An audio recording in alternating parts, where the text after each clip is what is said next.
ربكما تكذبان. Senyum itu beri banyak kebaikan. Senyum menyebarkan semangat. Senyum menumbuhkan kesabaran. Face Wash, bersihkan dan lembabkan kulit wajah. Bantu keluarkan senyum terbaikmu, karena senyum itu sedekah. وخلق الجن من مارج من نار فبأي آلاء ربكما تكذبان. وخلق الجن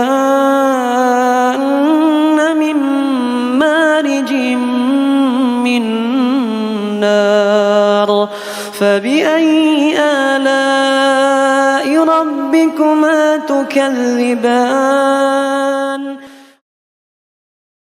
Senyum itu beri banyak kebaikan. Senyum menyebarkan semangat. Senyum menumbuhkan kesabaran. Face Wash, bersihkan dan lembabkan kulit wajah. Bantu keluarkan senyum terbaikmu, karena senyum itu sedekah. وخلق الجن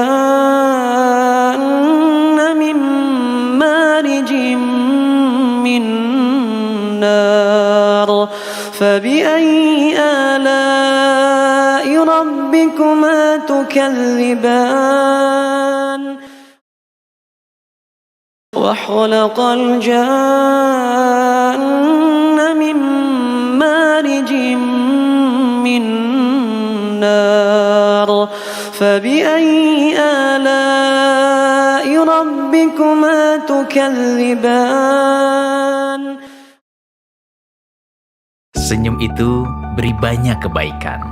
Senyum menyebarkan semangat. Senyum menumbuhkan kesabaran.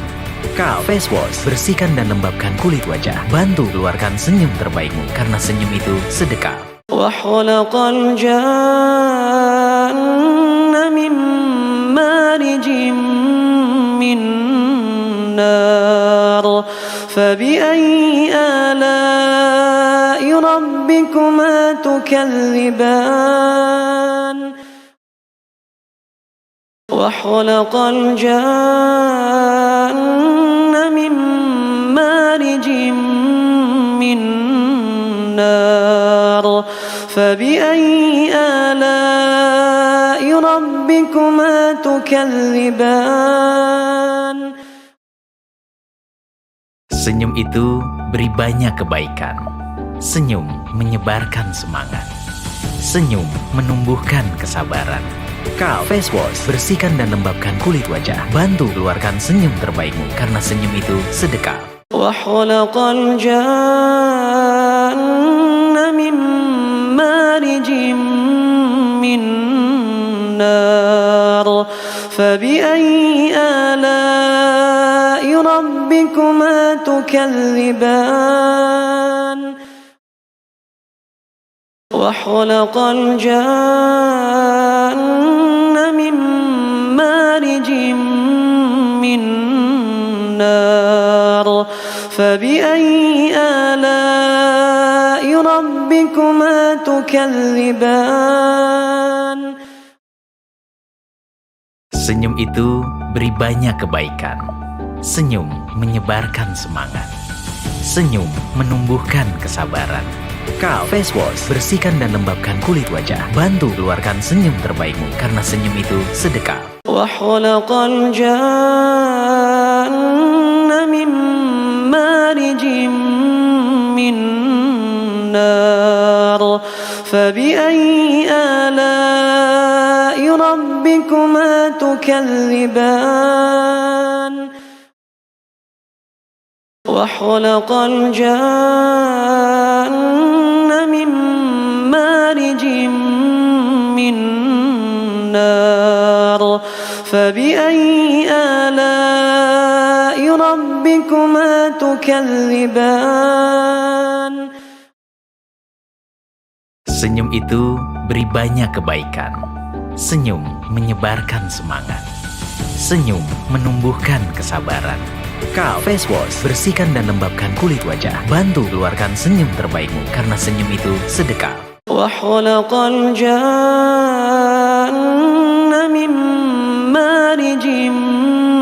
من نار فبأي آلاء ربكما تكذبان وخلق الجن من مارج من نار فبأي آلاء ربكما تكذبان. Senyum itu beri banyak kebaikan. Senyum menyebarkan semangat. Senyum menumbuhkan kesabaran. Face Wash, bersihkan dan lembabkan kulit wajah. Bantu keluarkan senyum terbaikmu karena senyum itu sedekah. وخلق الجن من مارج من نار فبأي آلاء ربكما. Bismillahirrahmanirrahim. Assalamualaikum warahmatullahi wabarakatuh. Salam dari Halal Expo Indonesia. Kami mengundang sahabat-sahabat teman-teman semua untuk menyaksikan program World Qur'an Fest 2022 atau WQF 2022 dengan mengangkat tema Rahmatan Lil Alamin atau membawa rahmat untuk semua umat. Menghadirkan lebih dari 30 Qori yang berasal dari banyak negara. Kita udah dapat dari Asia Afrika kemarin, terus juga ada dari Turki, and then dari Saudi Arabia, dari Indonesia, dan sekarang dari UK. Dan banyak sekali ustadz-ustadz insya Allah, para motivator yang akan join, dan insya Allah teman-teman bisa mendapat banyak ilmu yang luar biasa dari para orang tersebut. Kami akan menyelesaikan insya Allah 30 juz selama 30 hari, jadi satu hari, satu juz dalam 3 kurun waktu. Jadi teman-teman bisa ngaji bareng habis subuh, ba'da zuhur, dan ba'da tarawih seperti sekarang. Dan sehari insya Allah kita akan membaca kurang lebih 4-5 halaman. Insya Allah acara ini akan live full Ramadan, dari 1 Ramadan sampai nanti Lebaran. Dan acara ini insya Allah akan live di banyak YouTube channel, jadi teman-teman bisa lihat insya Allah acara yang sangat luar biasa besarnya di YouTube channel Halal Expo Indonesia, Khalif Official, Turang Jakarta, Muslim United, AKL Islamic Center, Ustadz NURUL TAUFIK, dan Partisan TV. This event organized by Sky Connection dan Khalif, supported by Muslim United Official, AKL Islamic Center, Taufiq _Talib, Terang Jakarta, Day Muda Indonesia, Hookmate, Albina Projects, Talent Mapping Official, dan Partisan TV. This event sponsored by Wardah dan KAF. Teman-teman, di bulan Ramadan ini, langkahmu yang terus bergerak akan selalu menghidupkan harapan untuk memberikan manfaat bagi semua. Wardah bergerak, hidupkan harapan. Nah, teman-teman semuanya, sobat-sobat semuanya, alhamdulillah hari ini kita kedatangan Qori dari negeri yang dimana banyak banget sepak bola, tim-tim keren. Negeri di mana Muhammad Salah bermain bola, yaitu dari UK. Nah, sekarang udah ada bersama kita Brother Hamzah. Assalamualaikum warahmatullahi wabarakatuh, Habibi. Waalaikumsalam warahmatullahi wabarakatuh. How are you? Alhamdulillah, how are you doing? I'm good. Well, before we start, I'm going to have small chit-chat for you. And I believe your Indonesian fans can't wait to hear your beautiful recitation. Well, anyway, how is the fasting right now? Because this year, everything's better if compared with last year. And how is fasting this year in UK? Fasting is, I think it's more difficult this year because now we're going back to work and everything like this. So it's just the only thing we're really struggling with is sleep. Not enough sleep. Oh, okay. But the fast is easy. It's just the sleep is not enough. How long like for one day in UK when fasting? Yeah. I think it's 14 or 16 hours. Oh, it's quite long, isn't it? So you do this sahur like 3 a.m. Fajr 4 o'clock is Fajr. All right. So when you're gonna break your 5 o'clock Fajr, 4:30, 4:15 suhoor time, and then we break fast at 8 o'clock, 8:05 now. Oh, wow. Now it's a bit faster because, when I was in Germany, like 3 a.m. till 10 p.m. and now like a bit faster. Yeah, it got a bit shorter. Oh, because before now it used to be like 9:30, 10 o'clock. Yeah. Now 8 o'clock, alhamdulillah. Like last year, perhaps you see like 10 p.m. still like shining, brighting afternoon sunset, right? Yes. So, all right, brother. Nice. Yeah, mashallah. So, brother, perhaps now I believe, inshallah, your Indonesian fans can't wait to listen your beautiful Quranic recitation. You already know the verses, right? Yes, alhamdulillah. Okay, Yeah. good. So, brother, you may start now. Inshallah. أعوذ بالله من الشيطان الرجيم. بسم الله الرحمن الرحيم. قال الملأ الذين استكبروا من قومه لنخرجنك يا شعيب والذين آمنوا معك من قريتنا أو لتعودن في ملتنا قال أولو كنا كارهين قد افترينا على الله كذبا إن عدنا في ملتكم بعد إذ نجانا الله منها وما يكون لنا أن نعود فيها إلا أن يشاء الله ربنا وسع ربنا كل شيء علما على الله توكلنا ربنا افتح بيننا وبين قومنا بالحق وأنت خير الفاتحين وقال الملأ الذين كفروا من قومه لئن اتبعتم شعيبا إنكم إذا لخاسرون فأخذتهم الرجفة فأصبحوا في دارهم جاثمين الذين كذبوا شعيبا كأن لم يغنوا فيها الذين كذبوا شعيبا كانوا هم الخاسرين فتولى عنهم وقال يا قوم لقد أبلغتكم رسالات ربي ونصحت لكم فكيف آسى على قوم كافرين وما أرسلنا في قرية من نبي إلا أخذنا أهلها بالبأساء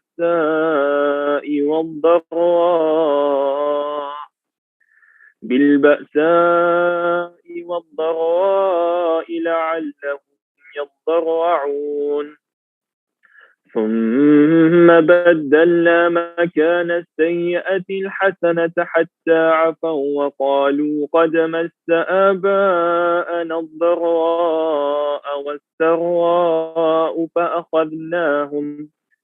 فأخذناهم بغتة وهم لا يشعرون ولو أن أهل القرى آمنوا واتقوا لفتحنا عليهم بركات من السماء والأرض ولكن كذبوا فأخذناهم بما كانوا يكسبون أفأمن أهل القرى أن يأتيهم بأسنا بياتا وهم نائمون أوأمن أهل القرى أن يأتيهم بأسنا ضحى وهم يلعبون أفأمنوا مكر الله فلا يأمن مكر الله إلا القوم الخاسرون أولم يهد للذين يرثون الأرض من بعد أهلها أن لو نشاء وصبناهم بذنوبهم ونطمع على قلوبهم فهم لا يسمعون تلك القرى نقص عليك من أنبائها ولقد جاءتهم رسلهم بالبينات فما كانوا ليؤمنوا بما كذبوا من قبل كذلك يطبع الله على قلوب الكافرين وما وجدنا لأكثرهم من عهد وإن وجدنا أكثرهم لفاسقين ثم بعثنا من بعدهم موسى بآياتنا إلى فرعون وملئه فظلموا بها فانظر كيف كان عاقبة المفسدين. وقال موسى يا فرعون إني رسول من رب العالمين حقيق على ألا أقول على الله إلا الحق قد جئتكم ببينة من ربكم فأرسل معي بني إسرائيل. قال إن كنت جئت بآية فأت بها إن كنت من الصادقين. فألقى عصاه فإذا هي ثعبان مبين ونزع يده فإذا هي بيضاء للناظرين. قال الملأ من قوم فرعون إن هذا لساحر عليم يريد أن يخرجكم من أرضكم فماذا تأمرون. قالوا أرجه وأخاه وأرسل في المدائن حاشرين يأتوك بكل ساحر عليم. وجاء السحرة فرعون قالوا إن لنا لأجرا إن كنا نحن الغالبين. قال نعم وإنكم لمن المقربين. قالوا يا موسى إما أن تلقي وإما أن نكون نحن الملقين. قال ألقوا. فلما ألقوا سحروا أعين الناس واسترهبوهم وجاءوا بسحر عظيم. وأوحينا إلى موسى أن ألق عصاك فإذا هي تلقف ما يأفكون. فوقع الحق وبطل ما كانوا يعملون فغلبوا هنالك وانقلبوا صاغرين. وألقي السحرة ساجدين قالوا آمنا برب العالمين رب موسى وهارون. قال فرعون آمنتم به قبل أن آذن لكم إن هذا لمكر مكرتموه في المدينة لتخرجوا منها أهلها فسوف تعلمون. لأقطعن أيديكم وأرجلكم من خلاف ثم لأصلبنكم أجمعين.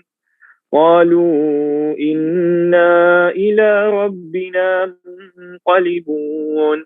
وما تنقم منا إلا أن آمنا بآيات ربنا لما جاءتنا ربنا أفرغ علينا صبرا وتوفنا مسلمين. وقال الملأ من قوم فرعون أتذر موسى وقومه ليفسدوا في الأرض ويذرك وآلهتك قال سنقتل أبناءهم ونستحيي نساءهم وإن فوقهم قاهرون. قال موسى لقومه استعينوا بالله واصبروا إن الأرض لله يورثها من يشاء من عباده والعاقبة للمتقين. قالوا أوذينا من قبل أن تأتينا ومن بعد ما جئتنا قال عسى ربكم أن يهلك عدوكم ويستخلفكم في الأرض فينظر كيف تعلمون. ولقد أخذنا آل فرعون بالسنين ونقص من الثمرات لعلهم يذكرون فإذا جاءتهم الحسنة قالوا لنا هذه وإن تصبهم سيئة يطيروا بموسى ومن معه ألا إنما طائرهم عند الله ولكن أكثرهم لا يعلمون وقالوا مهما تأتنا به من آية لتسحرنا بها فما نحن لك بمؤمنين فأرسلنا عليهم الطوفان والجراد والقمل والضفادع والدم آيات مفصلات فاستكبروا وكانوا قوما مجرمين ولما وقع عليهم الرجز قالوا يا موسى ادع لنا ربك بما عهد عندك لئن كشفت عنا الرجز لنؤمنن لك ولنرسلن معك بني إسرائيل فلما كشفنا عنهم الرجز إلى أجل هم بالغوه إذا هم ينكثون فانتقمنا منهم فأغرقناهم في اليم بأنهم كذبوا بآياتنا وكانوا عنها غافلين وأورثنا القوم الذين كانوا يستضعفون مشارق الأرض ومغاربها التي باركنا فيها وتمت كلمة ربك الحسنى على بني إسرائيل بما صبروا ودمرنا ما كان يصنع فرعون وقومه وما كانوا يعرشون وجاوزنا ببني إسرائيل البحر فأتوا على قوم يعكفون على أصنام لهم قالوا يا موسى اجعل لنا إلها كما لهم آلهة قال إنكم قوم تجهلون إن هؤلاء متبر ما هم فيه وباطل ما كانوا يعملون قال أغير الله أبغيكم إلها وهو فضلكم على العالمين وإذ أنجيناكم من آل فرعون يسومونكم سوء العذاب يقتلون أبناءكم ويستحيون نساءكم وفي ذلكم بلاء من ربكم عظيم وواعدنا موسى 30 ليلة وأتممناها ب10 فتم ميقات ربه 40 ليلة وقال موسى لأخيه هارون اخلفني في قومي وأصلح ولا تتبع سبيل المفسدين ولما جاء موسى لميقاتنا وكلمه ربه قال رب أرني أنظر إليك قال لن تراني ولكن انظر إلى الجبل فإن استقر مكانه فسوف تراني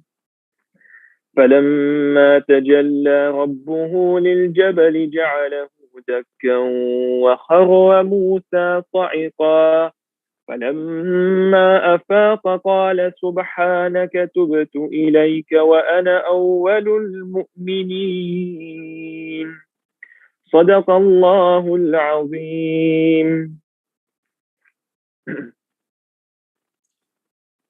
Masya Allah.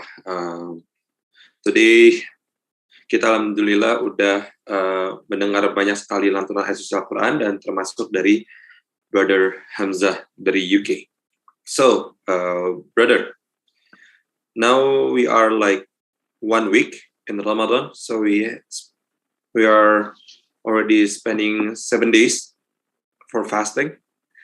And then this year, the topic is different. Last year is, I forgot what about last year, but today is about Rahmatan Lil Alamin.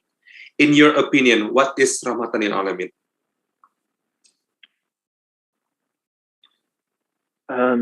In terms of Rahmatan Lil Alamin, what it means is the mercy of the world, right? Yep. So what we have from that is obviously we have, I think, 3 types of mercy. One is the mercy of Allah subhanahu wa ta'ala, the mercy of Allah, which I find to be the greatest mercy. The second mercy is obviously a Prophet sallallahu alaihi wasallam, like the Prophet sallallahu alaihi wasallam being our Prophet and us being part of his ummah. And then the third being the Qur'an. And that is the definition of Rahmatan Lil Alamin. That is the rahmah for us, the blessing for us that we have now. Okay, so you mentioned like 3 things: Allah as our God, and the Prophet Muhammad as his messenger, and then the Quran. Yeah. If we combine those things, and then we try to follow what Prophet say, and then follow what Quran says, do and don'ts, means that's Rahmatan Lil Alamin. Is it correct? Yeah, right? I think it is. Yeah, that is the mercy. Is that following the Quran, following what the Prophet ﷺ has taught us, and following the commands of Allah subhanahu wa ta'ala. That in itself is the mercy. Because we're lucky enough to be part of this ummah, and we're lucky enough to have the Quran. Okay, so brother, allow me to translate bahasa Indonesia. Is it good for you? Is it okay? What was that, brother? I didn't hear you properly. Sorry. So allow me to translate in bahasa Indonesia. Is it good for you? Okay. Okay, Of jadi course. oke, alhamdulillah. So tadi di pertanyaan pertama adalah tentang Rahmatan Lil Alamin di versi beliau seperti apa. Tadi intinya adalah beliau mengatakan bahwa mengikuti apa perintah Allah, berusaha untuk melakukan apa yang Nabi Muhammad lakukan, insya Allah kita udah bisa menjadi Rahmatan Lil Alamin itu bisa dilakukan, tentang merciful dan segala macamnya, dan terkesan simpel tapi itu sebenarnya dia. So brother, now current situation is kind of confusing, right? Sometimes we don't know which one is correct, which one is the wrong one. Sometimes we might, okay, this one is correct, but actually that's the wrong one. Sometimes we thinking like, oh, this wrong, but actually this is the right one. So in your opinion, that if we just as simple as follow up Allah ask us that available in Quran, and also try to follow what Prophet Muhammad did in the past, basically you are safe. Is it like that? There's a narration of the Prophet ﷺ where a man came to the Prophet ﷺ, the messenger of Allah, I love you. I love Allah and his messenger. And the Prophet ﷺ said to him, that is enough. And how do you love Allah and his messenger? By following what the Prophet ﷺ had said, so his sunnah. And what Allah has said is what is in the Quran, right? You stick to those and you'll be good. If you waver off it, then that's a problem. If you stick to your Quran and stick to the Sunnah of the Prophet ﷺ, there's no way you can go. You could be lost. That's the beauty of it. It's simple. We have the book with the rules, and we have the Prophet ﷺ with the guidance, as in telling us what to do, what not to do, how to do it, and everything is easy. Oh, so well, man, it's so simple because a lot of people think like, oh, Islam is so complicated, a lot of restriction. I cannot do this, I cannot do that. But actually, when we saw the bigger picture, the straight lines, actually as simple as that, right? The thing is that the restrictions that Allah has placed there is for our benefit. You don't realize, like we cannot drink alcohol, for example. Yeah. Why? Because it's bad for you. There's so many dangers with alcohol. You can't smoke, for example. It's not good for you. It damages your body. It's another thing, right? And there are certain things that are good for you. That's why Allah subhanahu wa ta'ala says that maybe you like something and it is bad for you. And maybe you dislike something and it is good for you. But Allah knows best, right? Yeah. And that's the thing that we have to realize, that Islam is not restricting you. It's making things easy for you and good for you.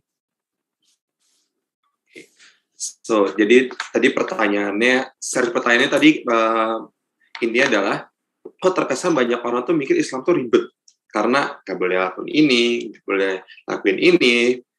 ini kita suka tapi nggak boleh, terus kita mikir ini benar ternyata salah, ini salah atau benar, pada dasarnya adalah restriction atau yang nggak bolehnya tadi adalah sesuatu yang sebenarnya berguna buat kita. Contoh teman-teman, alkohol itu haram, tapi teman tahu nggak alkohol itu nggak sehat buat tubuh kita, ya kan? Terus misalnya rokok, banyak orang bilang rokok tuh makruh, ada yang bilang haram, tapi nggak rokok itu juga nggak sehat buat tubuh kita. Jadi sebenarnya restriction atau yang nggak boleh tadi itu adalah sebenarnya untuk menjaga kita untuk jalan yang benar. Dan again, beliau menyampaikan ini simple gitu loh. Ngikutin Allah suruh kita apa. Terus yang kedua, kita Allah tuh minta kita begini gini ya kan. Sebagai orang beriman kita wajib untuk mengikuti apa yang Tuhan kita mau gitu loh. Terus yang kedua, tapi kita nggak tahu example-nya. Allah turun Rasulullah Muhammad SAW, kita ikutin sunnah beliau. And then, ya kalau misalnya perlu itu lagi, ada Quran. Ya kan? Itu kalamullah, Masya Allah. Brother, a lot of people in this show perhaps starting want to learn about Islam. Perhaps they're from the dark past, they want to get better, or perhaps some of people are convert from from non-Muslim become a Muslim. And my question is, how those people can choose the right teacher? Because like in school, we need a teacher, right, for study, learning something new. So in your opinion, how to choose the right teacher? That's a tough question, mainly because when you sit with a teacher and you listen to them, you think they're telling you the right thing, right? You expect to learn the correct thing. Okay, and one thing we have that Allah subhanahu wa ta'ala has given us is our brain, right? Yeah. And after we learn something, we should be looking at it and thinking, is this the right thing? And researching it and learning about it as well on the side. After the class finishes, after you've been with a teacher, going home and looking at these things, these materials and information, and thinking, what, is this the correct thing? Is this right? Am I learning it correctly? Is the teacher correct? And then from there, Allah subhanahu wa ta'ala has given us the brain, the intellect, to realize that, what's right and what's wrong. Because, we can't, on Day of Qiyamah, we can't say to Allah, I didn't know, I thought I was right. No, Allah will say to you, look, I gave you the Quran, I gave you you had the Sunnah, and your job was to just follow the right one. And that was by learning. Muslims were created to learn. Our job is to learn, to study, to learn the deen, to learn who Allah is, and to learn the love of Allah, to know who the Prophet ﷺ is, to learn the love of the Prophet ﷺ. And that's why the Prophet ﷺ said that my ummah will be divided into 73 groups, and 72 are going to hellfire. And the one group that's going to Jannah is the one that followed my Quran, the Quran and my Sunnah. It's simple. All you have to do is open the book and read it. And if you don't understand it, go to someone who understands it and they'll teach you. So you're learning from the book. So basically, when again, I agree, because Allah give us very outstanding brain capabilities, then analysis capabilities, that sometimes when your brain says correct, but your heart says, wait, hold on for a second. I can sense something wrong, right? Yeah. So basically, the thing that I got from you is when you learn from one teacher, for example, this teacher, you learn something from him, and then if you find something a little bit interesting for you, you can ask another person. Yeah, ask question. Absolutely. Ask questions. Yeah. All right. Because some people trying to compare, but they don't know what they compare. You know what I'm saying? Because one teacher says this, for example, and then he going to another teacher, and another teacher disagree what the first teacher says, and then creating a chaotic. Right. And then in your opinion, how we can stop the situation? Because not a lot of, I don't know in the UK, but in Indonesia, sometimes people love to blame. Like my teacher, perhaps my teacher and your teacher is different. So, but some people say like, your teacher is not good, mine is better than yours. So in your opinion, how we can stop that? Because now it's kind of booming. I don't know in the UK or around, but Indonesia, somehow it's kind of booming. Yeah, I understand where you're coming from. Like, people are saying, my teacher is right, your teacher is wrong, and this teacher is better than this teacher, and this teacher is not good, and this teacher is good. But end of the day, your job is to learn the deen, learn the religion, no matter how great or not great, as some people say, the teacher is. Okay? Your job is to see the teacher as someone who you can learn from. You learn from him. And then if you want, go to another teacher, learn from that teacher too, and learn from another teacher. And then you decide what is right. It's your job to decide, not the teacher's job to decide. It's your job to decide what is correct. Like, for example, if you go to Egypt and you study in Al-Azhar University, when they teach you fiqh, for example, or they teach you books, they give you the book, you learn the book, and then you choose what is correct. It's your job to choose. Because, like, for example, we commit a sin, right? We blame shaitan, right? Yeah. On Qiyamah, when we go up to shaitan and say, you made me do this, and shaitan will say, no, I'm free from you. I didn't make you do it. I just suggested, or I whispered it. You chose to do it. You understand? Yeah. And so the same way with knowledge, you go, you learn it, and then you decide what's correct. That's the best way to go. There's no good teacher and bad teacher. And there's no, his teacher is better than his teacher. All teachers are teachers, end of the day. You can't disrespect another teacher because that's wrong. Because end of the day, they've learned the religion. They've learned it from someone, and Allah has given them the blessing of learning. So we have to respect every teacher. Yeah, also I think that we're having a lot of teachers is good for you, right? So you have a lot of perspective and make you rich, right? Absolutely. Like, for example, I study Quran with 4 different teachers. MashaAllah, so many. Yeah, 4 teachers. So each teacher I learn from, and one teacher says, you're making a mistake here, fix this. And I go to another one, he says, you fix this, and then I just combine it all, and I practice like that. It's the best way. Alright. Jadi tadi pertanyaan awalnya dimulai dengan banyak teman-teman nih mungkin di sini yang sedang mau berhijrah atau seorang mualaf gitu. Gimana sih cara milih guru yang baik? Sebenarnya ya menurut dia tuh ya belajar. Nanti somehow kita tuh kadang di hati kita tuh akan ada rasa kayak ini menurut otak kita benar, tapi hati kita kok ada yang something interesting, ada yang sesuatu yang menarik nih.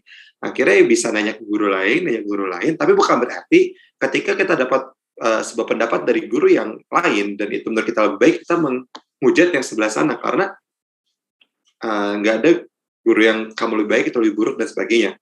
Intinya adalah belajar ke banyak guru tuh bagus karena kita mendapatkan banyak ilmu baru, khazanah ilmu baru, sehingga kita makin kaya dan wawasannya makin luas. Beliau saja punya guru Al-Quran tuh 4 orang, sehingga dia dibenerin ini, akhirnya menjadi seorang Hamzah sekarang. Brother, I forget in 2021 or 2020, there's until today, the Islamophobia a bit rises in Europe, especially in French. I don't know, is it impact also in UK? Because since French and UK are like brothers, Not so much in the UK. Alhamdulillah, we have lots of very big Muslim communities in the UK. Obviously, everyone has their own different opinions and everything. But, there's a lot of big communities in London, Birmingham, Leeds, where I am. And alhamdulillah, there are people who are wanting to learn religion. But, there are issues as well in that, obviously you get, in some places, maybe a bit of Islamophobia, but I can go now outside wearing a thobe, wear my hat, and no one will say anything to me. I could walk 20 minutes, 30 minutes, 40 minutes to the masjid, and no one will say anything. There'll be no problems. And it's always nice to see other Muslim brothers around, but Islamophobia is not big in UK, but there are places where there is Islamophobia. More in France, very bad in France. Yeah. But not as much here. Alhamdulillah. And how you cope with that? How you handle with that? I mean, you say that it's not so big as in France, but still minor issues about it, right? So how you deal with it? As generally speaking, how our brother and sister, Muslim brother and sister in UK deal with that? When we do experience Islamophobia, we have to realize that the person who is saying it is not educated on religion. He does not know Islam, right? Yep. He has a bad perspective or view of Islam. And your job is to educate him. There's no point, or her. If somebody, says something bad about Islam to you, or, says, why are you wearing this? It looks wrong, and this and this. And maybe they swear at you or they attack you. Your job is not to be angry with them. Your job is to feel sorry for them. Because at the end of the day, the Prophet ﷺ, he was a mercy to people. He was so merciful. When people, used to attack him and beat him, he didn't curse them. He showed them mercy. He taught them Islam. And that's how they fell in love with Islam. The mushrikeen didn't, like the people of Quraysh, they hated the Prophet, or some of them did at least. And how did they come to Islam? Through love, through mercy, through being understood. You have to understand them. You have to connect with them. You have to show them what Islam really is. Like, end of the day, Islam might be this beautiful religion, but what the non-Muslims see is you. If you don't show them Islam from your outside, how are they supposed to know what Islam is? Yeah, it's kind of interesting though, because I think that makes Islam so special, because when we get attacked, like Islamophobia thing, our job to feel sorry and then perhaps forgive. Try to understand the situation, because I agree. It's hard to forgive. It's hard to forgive. Okay. Because if you're attacked, for example, if someone attacks you, you're going to be angry. You're going to be upset. You're going to hate them. But you have to realize that Allah subhanahu wa ta'ala is testing you. And maybe through you, Allah subhanahu wa ta'ala brings that person to Islam. Oh. That's the beauty of it, Anything, even one word, one kind word might make that person think, you know what? I'm going to go look, what is Islam really? This person didn't attack me back. This person didn't say anything to me. I'm going to go home and I'm going to, find the Quran. I'm going to go buy one and I'm going to read it. Maybe they become Muslims because of you. That's the beauty of it. Yeah. From your word, I just remember how Umar ibn Khattab became a Muslim, when he wanted to kill Prophet Muhammad, but somehow he get information that his little sister convert to Islam, and they come to the house and then somehow read the Surat Al A'raf, and they come to the Arqam the NURUL Arqam, and then become Muslim, mashallah. Yeah. Because sometimes we thinking like fist against fist, what I'm saying? If you get punched, you punch him back. But actually, what we learned from our Prophet Muhammad, what he did, especially, for example, like in Taif, he prayed to Allah that inshallah that place will be a lot of good people in there, right? So actually, I think that things that quite missing in certain generation, because sometimes when we get attacked, we cursing back, right? The thing is, the problem as Muslims are having these days is that we are too quick and too hasty. It's all like we all have the problem. I have the problem sometimes, where I want things done very quickly, or things that happen straight away. And even when it comes to someone, if someone attacks me, I want to attack them back straight away. You have to take a minute to relax and realize, the Prophet ﷺ said, "La taghdab," do not become angry, because anger is what? From shaitan. Yeah.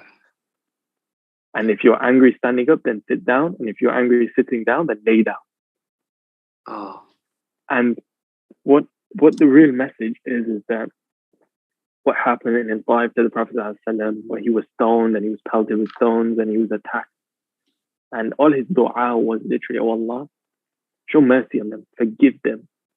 And maybe one person comes from Taif who's Muslim. Maybe one becomes Muslim. That's enough.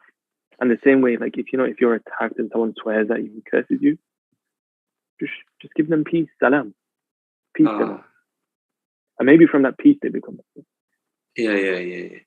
If they don't become Muslim, then at least you're getting the reward of it. Yeah. At least when the attackers saw your action, it's just like, hold on for a second, what's wrong with this guy, right? Yeah. And then can generate, they like, oh wait, I'm so interested in what he's doing, and then become Muslim, inshallah. Yeah. Okay.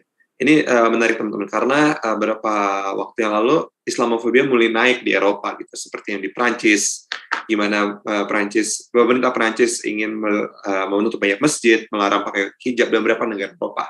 Nah, alhamdulillah di UK tuh nggak terlalu separah di Prancis dan beberapa negara Eropa.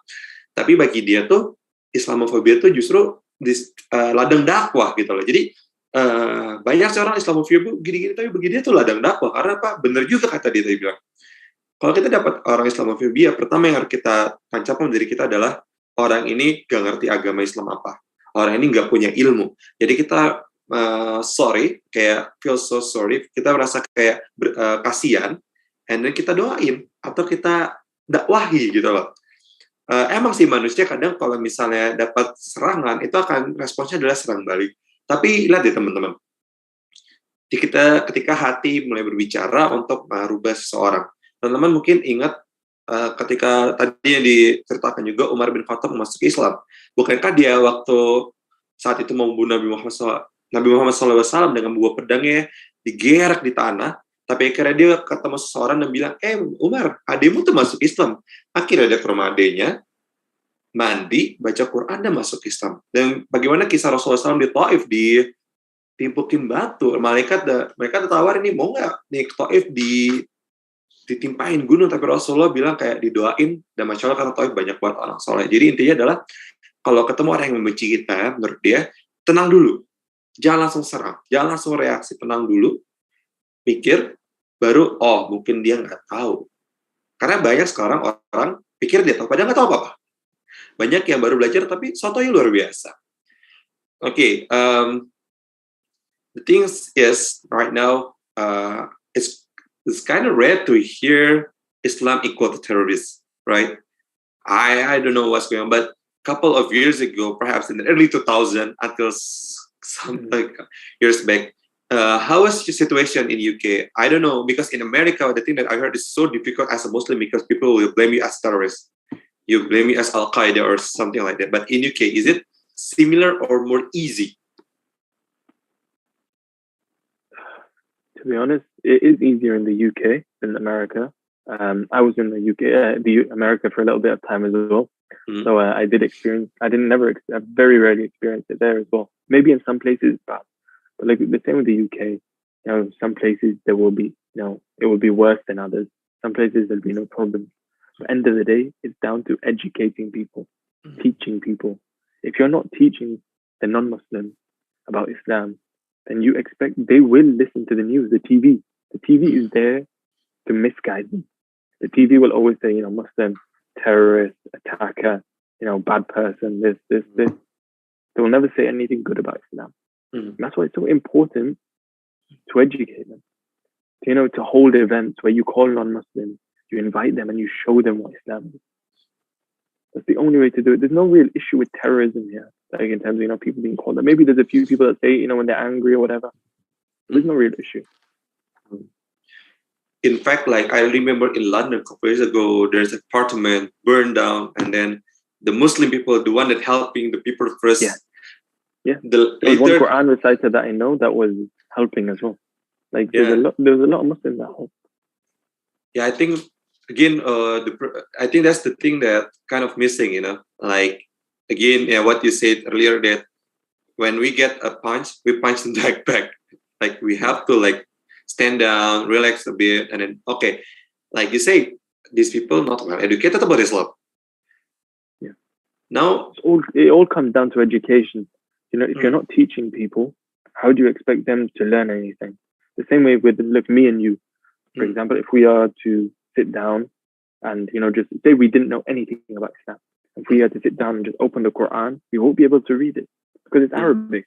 Then we'll go and we'll get something that we understand and learn it. Or we'll go through a way that we can learn it. And it's the same way with the non-Muslims. We have to go there and teach them. So it means that every single Muslim, like you and me and the show officials and all Muslims around the world, at least they have basic knowledge about Islam. And if they don't, it's their job to learn. Oh yeah, correct. Agree. Every Muslim has an obligation to call the non-Muslims to Islam, but also to bring our own Muslim brothers back to Islam too. Yeah. The ones that don't know about Islam properly or haven't, are far from Islam, it's our job to bring them back as well. Yeah. We're doing two jobs, non-Muslims and Muslims too. Yeah. We care about both. Yeah, correct. Because some people that still not so into it about learning Islam, they say they as a Muslim, but they are not to the praying Salah, don't recite the Quran. I don't know, in your opinion, it's harder to make people hijrah, the Muslim that still do the best stuff to become the better Muslim, it's easier for you to make to convince them to be better, or to make people convert to Islam? Which one is more easier for you? They're both difficult because you need to do different things for each. But look, when you go to a non-Muslim and you teach them about Islam, they don't know anything. Okay? So you can start from the basics and you can, build it up. And that might take a long time. It might be difficult, and, it might take a lot of, teaching and whatever. And that's the hard part. But they will understand it at some point. But then Muslim, who is far from Islam, he understands it, but he's far from it. Now you have to make him fall in love with the religion again. So he may know things, but he doesn't care about it. Like, for example, you said Salah, right? To be able to pray Salah correctly and, to show love in Salah. That's hard because you can't just teach that. You have to make them feel it, So that's the job of you. It's not even your job. Like, you have to teach them, and then Allah subhanahu wa ta'ala has to shower mercy on him. Allah has to heal his heart. And, and once your heart reaches a stage where, it begins to soften, that's when you start falling in love with religion. That's when you fall in love with Salah, because you have to understand why you're reading it, what you're reading, the meaning of it, and why Allah has written it for you. And you have to realize that when you're praying Salah, you're talking directly to Allah. Face to face, you're talking to Allah. Allah is listening to you. When you say Alhamdulillah Rabbil Alamin, Allah says, indeed I am, I am the greatest. All praise is to me. Allah is answering. Every ayah you read, Allah is answering. And that's the beauty of it, is that when you're reading in Salah, you're having a conversation with Allah. And Allah is replying to you. And you have to know that, you have to learn that. And you have to fall in love with that. Yeah. But I think both are difficult. Bringing people to Islam is not easy. Non-Muslims to Islam, difficult job. Of course it is. But you have to start somewhere. And in terms of bringing our own brothers back to Islam, the ones that are Muslims, our sisters, and, making them fall in love with religion, we have to bring them back to the masjid. And the only way the masjid brings them back is by holding events. Like we have this Qur'an thing that you have going on. And, other events like this that people are interested in. But they'll think, oh, that sounds interesting. I'll go there. I'll see if I learn something. And then it's not to have, 5-hour-long talks or 6-hour-long talks, because people don't like to listen for a long time. If you teach someone for 10 minutes, 15 minutes, and then let them go away and think about it, that will have more of an effect than making someone sit for 5 hours, 6 hours, and then falling asleep. Right? People like things in short amounts. Like, when you look at a video on, Instagram or YouTube, you don't want to look at long videos. You want 20 seconds, 30 seconds, next video. 30 seconds, next video. And you'll remember the video. That's how it works with Deen as well. Because we're in that age where people like, short things. If you give them one message a day, a 15-second message every day, it's more of an effect than you giving them a 4-hour lecture. Because it's a little bit at a time. You can't just, throw a whole load of books on somebody's table and say, read all these books and you'll fall in love with Islam again. It doesn't work like that. But slowly just chipping away at the heart, slowly softening it, making them falling in love slowly. Because at the end of the day, the Sahaba radiallahu anhum, it took time for them to fall in love with Islam, Like, what came first? The ayahs that came first from Allah subhanahu wa ta'ala to the companions and to the Muslims was ayahs about Jannah, Jahannam. Why? Because Allah wanted them to fall in love with Jannah, make the heart, strong on Jannah, to want Jannah, nothing else, and to be away from the hellfire. So once the hearts were strong on that, then the command came down from Allah subhanahu wa ta'ala. Because Allah knew they were ready then. Yeah. It's the same way. You've got to make them fall in love, then give them the ruling. It's with anything. If I want to go learn Quran, I start with, if I want a beautiful voice in reciting, or if I want to make my voice better, what do? I go to a teacher, and he'll find a way to teach me that I like. Or I'll find a teacher that I like, and I'll go and I'll sit with him. And I learn. And I learn, from the basics of, how to make my voice better, because I'm interested. And, when I fall in love with that idea of, listening to Quran reciters and being a better reciter, I go to more teachers and I learn more. The same way with religion. You find something you're interested in, fall in love with it, and then carry on from there. It's like dominoes. You hit one dominoes and then they all fall off slowly. Oke, jadi tadi pertanyaan tentang terorisme karena beberapa di tahun 2000-an itu kan parah ya, terorisme selalu dikaitkan dengan Islam. Mungkin dibilang bahwa ya itu tugas kita sebagai Muslim mengajarkan kepada teman-teman kita yang belum Muslim bahwa Islam tuh nggak gini, gitu loh. Kita harus sering belajar gitu. Kita harus menjadi seorang ambassador Islam yang ibaratnya kalau nggak harus tahu basicnya. Tahu is good, understand is good. Tapi kalau misalnya masih kurang lengkap, belajar lagi. Karena bagi dia bilang tadi adalah Islam adalah memaksa kita, which is bagus untuk belajar terus. Karena belajar nggak bisa berhenti gitu. Mungkin berhenti belajar ketika kita mati. Dan tugas kita untuk mengedukasi mereka bahwa Islam tuh nggak gini. Dan untuk mengajak mereka ini Islam tuh gini loh. Dan nggak usah panjang-panjang gitu loh. Karena apa? Ya seperti kita nonton YouTube atau nonton di Instagram Reels atau IGTV, kita tuh kadang manusia tuh secara algoritma Instagram, orang tuh sukanya pakai 15 detik pertama, 20 detik pertama. Apalagi kita mau influence teman-teman kita yang non-Muslim jadi Islam, atau yang Islam untuk menjadi lebih baik. Bagi beliau, dua kasus tadi itu sama susah gitu. Dan approach-nya beda, tapi masih bisa dilakukan.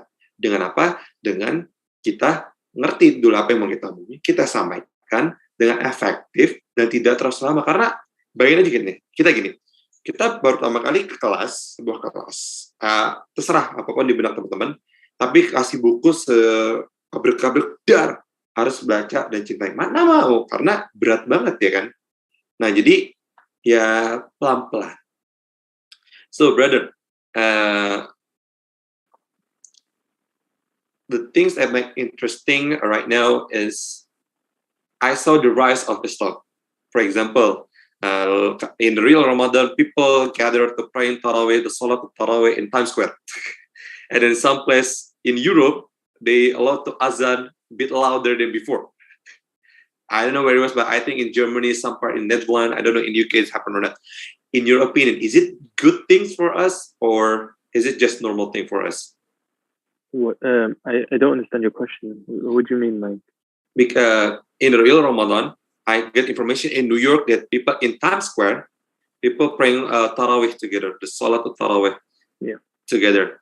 And then a couple of years ago, I think in 2020 or 2021, some country in Europe allowed people to do azan louder. Other people can hear. Usually, either when I was in Germany, now perhaps in Leeds, UK, you just can listen the azan inside the mosque, but people outside the mosque can listen, can hear the azan. Yeah. That's actually kind of rise of Islam, right? With now people said where Islam is not like used to people thinking. In your opinion, is it good or is just like is it normal thing? No, it's a very good thing if things like this are happening, because it means that people are beginning to get Islam in a way where they're more understanding. They're like, Islam is a religion that people practice their religion. Before, there was places in the UK where you weren't even allowed to do adhan outside at all. Like, period, no, not allowed. And, with time, now messages are allowed to, do it out loud. Everyone outside can hear it too. And you know what? I think it's a beautiful way of calling people to religion. Some people might not like it. That's normal. But you know what? Everyone has an opinion. There will always be people that like it and people that don't like it. And whatever country, whether you're in a Muslim country where azan is loud all the time, whether you're in a non-Muslim country, there will always be people that dislike it and like it, and you have to just go along. If Allah subhanahu wa ta'ala gives you the opportunity to do it, then do it, because it's a good thing. Because you never know, one person might come to the masjid and ask about it. He goes, what is this this reciting that's going on outside? What is it? And you tell them, and then they want to know more. Then they want to know more. Before you know it, they accept Islam. Or they research about Islam, and they learn more, and they begin to learn. And the same with our Muslim brothers and sisters too. Like, when they hear the adhan out loud, and maybe they're not praying, but that one day they heard it out loud outside, and they went to the masjid and prayed. Inshallah. Inshallah. And that's the beauty of it. That Islam is the fastest growing religion in the world, and it will continue to grow, inshallah. And it's a great thing that's happening, alhamdulillah. And inshallah, it'll continue to get better. Amin. Jadi tadi pertanyaan adalah, sekarang Islam tuh mulai bertumbuh. Kayak awal Ramadan tuh, teman-teman pasti ingat ada sholat jamaah tarawih di Times Square, New York. Satu tempat yang ibaratnya teman-teman nonton King Kong segala macam tuh ada tuh gedung Times Square. Times Square itu gedung tinggi, LED board semua. Sholat tarawih tengah-tengah situ. Biasa di situ kayak konser, tapi orang dokter siapa jadi imam dan sholat di situ. Dan beberapa tempat di Eropa tuh azan udah boleh keluar. Dan menurut dia tuh hal yang baik gitu, karena itu menjadi syiar dakwah. Memang sih kadang kita berdakwah pun juga ada yang nggak suka, pasti itu wajar. Cuman itu bisa menjadi orang tuh menarik, bentar, ini kok bagus gitu ya, ini kok luar biasa, peaceful dan keren banget. Dan akhirnya orang tuh menjadi Islam. Okay, brother, before we close the show, because I know that in Jakarta it's quite late right now, but in UK, you're gonna break your fast soon, right? No, bro. We have 4.5 hours left yet. Oh, yeah. Still quite long. But anyway, my last question is: do you have any advice to youth? Because tomorrow the youth will be the new president, the new leader, especially the Islamic youth. Do you have any advice for all Islamic youth to be a good Islamic youth and to be the good example as well? Okay.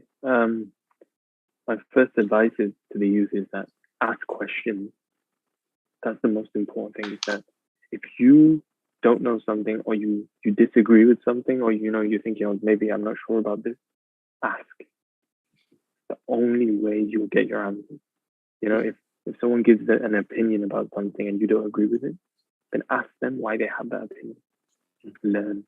It's about learning. And whether it takes you 5 years or 10 years to learn. And be patient. Take your time. When learning about Islam or anything, the most important thing is to take your time. The same way that the Qur'an came over a period of 20 or so years. Religion was perfected in 20 or so years. The same way with the youth. Start off small. Don't rush yourself. Take your time. Be patient. And with time, you learn. But find something you're interested in. And, don't be lazy. That's the main thing. Laziness is the worst thing. And then social media, be careful how you're using social media. And be with people and friends who remind you of Allah. Imam Shafi'i, he says that if you want to know a man's religion, look at his friends. If his friends are not religious, he will not be religious. If his friends are religious, then he is religious. If his friends are students of knowledge and want to learn about Islam, then he will also do the same. Because if all my friends around me are, going to the masjid every day and they're studying Quran or whatever, I'm going to want to go too, to be with my friends, but also to learn now. Because they're learning, I want to learn. If my friends are talking about Quran, I want to be able to talk about it too. I want to understand it. So it's important to have good people around you. And if there are people that are in your friend group that are doing wrong and they're doing wrong, then tell them. Be honest. Be straight up. If someone is doing wrong, tell them they're doing wrong, and then tell them how to be better. People are too afraid to say things these days. If you have an issue within yourself, fix the issue and then help others fix it too. Help yourself or help others. End of the day, we are all brothers and sisters of Islam, in Islam, and it's important to look after each other. Because end of the day, the Quran, Allah subhanahu wa ta'ala gives it to preserve. And, because we are all related by Islam, you don't want to see your brother and your sister in hellfire. You want to see them in Jannah. You want to see them happy. So the most important thing for the youth is that stick together and teach each other, learn from each other, And don't be hasty, don't rush, just take your time.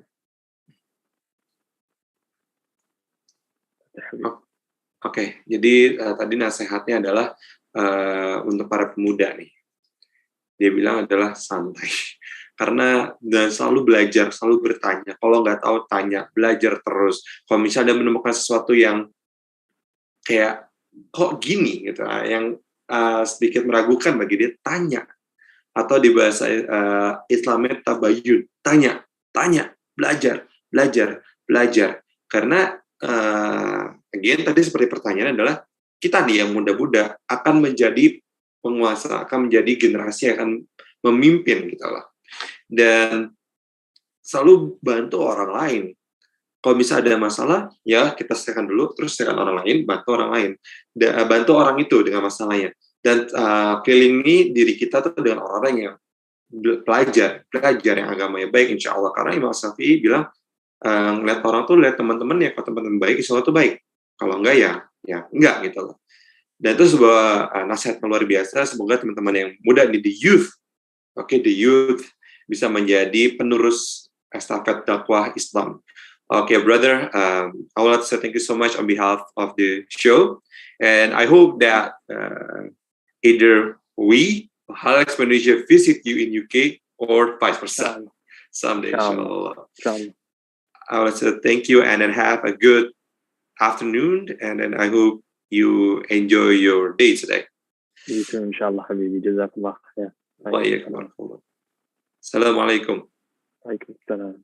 Oke, teman-teman semuanya, alhamdulillah ini sesi yang luar biasa. Ini ilmu yang kalau bahasa anak jaksel ini daging semua nih. Nah, jadi teman-teman, yang bisa kita petik adalah kalau kita mendapatkan bukan serangan ya, tapi kita bulian atau ya serangan juga, jangan kalau bisa untuk tahan, karena ya emosi itu fitrah manusia, tapi tahan dulu, stand down, relax dulu gitu. Kita kalau ngeliat kayak, oh mungkin orang ini nggak tahu. Berarti kalau orang ini nggak tahu, kita yang tahu, kita edukasi aja. Kalau bebel nggak mau, ya doain aja ke Allah, insya Allah akan bukan hatinya untuk mengerti. Dan again, sebagai muslim, selalulah Allah, selalulah haus untuk belajar, tanya terus, belajar terus, sehingga nanti kita bisa menyebarkan kebaikan dan bisa menjadi ambassador Islam yang baik dan benar. Nah, teman-teman, dari semua perbincangan tadi, intinya adalah bulan Ramadan ini bulan yang kita bisa belajar lebih banyak. Karena kita at least belajar sabar. Kita nahan lapar, nahan aus, nahan emosi, gitu kan. Apalagi teman-teman di jalan kayak, ada mobil, tiba-tiba motor kan pengen marah, kita harus sabar. Masih puasa. Nah, itu kita harus tetap langkah, nih, teman-teman. Untuk menjadi baik, ya mikir boleh, tapi jangan mikir. Teruslah melangkah. Bagi di bulan Ramadan ini, langkahmu yang terus bergerak akan selalu menghidupkan harapan. Untuk memberikan manfaat bagi semua, wardah, bergerak, hidupkan harapan. Teman-teman, terima kasih banyak atas waktunya, dan insya Allah besok subuh kita akan bertemu lagi, kita ngaji bareng, dan segenap kru yang bertugas mau pamit dan mohon maaf lahir batin. Wassalamualaikum warahmatullahi wabarakatuh. وخلق الجن من مارج من نار فبأي آلاء ربكما تكذبان وخلق الجن من مارج من نار فبأي آلاء ربكما تكذبان. Senyum itu beri banyak kebaikan. Senyum menyebarkan semangat. Senyum menumbuhkan kesabaran. Face wash, bersihkan dan lembabkan kulit wajah. Bantu keluarkan senyum terbaikmu, karena senyum itu sedekah. وخلق الجن من مارج من نار فبأي آلاء ربكما تكذبان وخلق الجن